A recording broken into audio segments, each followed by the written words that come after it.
Salut! C'était la rentrée parlementaire cette semaine à Ottawa et voici 3 événements qui ont marqué le grand retour en Chambre. Est-ce que le premier ministre en est d'accord? On a pu voir le tout premier duel entre le premier ministre libéral Mark Carney et le chef du Parti conservateur du Canada, Pierre Poilievre. On se souvient que M. Poilievre a été défait dans sa circonscription lors des dernières élections. Et bien voilà qu'il a regagné un siège en Alberta, ce qui lui permet d'être présent lors de cette grande rentrée parlementaire. Les premiers échanges ont été très courtois, très polis.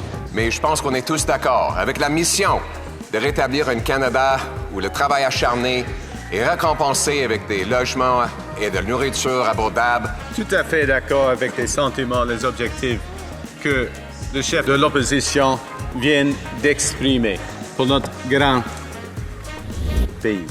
Mais le naturel revient au galop et la partisanerie est retournée en force. Maybe the Prime Minister was sleeping the day Conservatives negotiated a free trade agreement with the Europeans.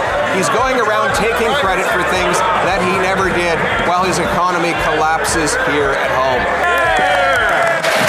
Le Canada a perdu sa ministre des Transports. La ministre Chrystia Freeland a annoncé qu'elle quittait le cabinet, elle qui était un pilier de l'ancien gouvernement de Justin Trudeau.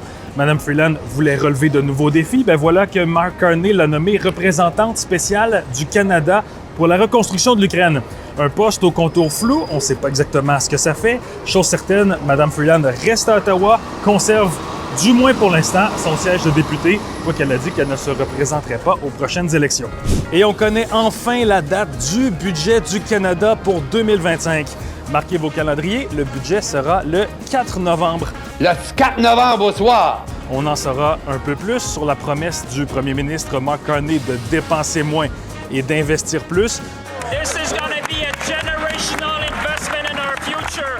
Mais déjà, le phrasé de cette promesse-là inquiète le nouveau directeur du budget par intérim, Jason Jacques, qui a peur que le déficit du Canada soit très élevé.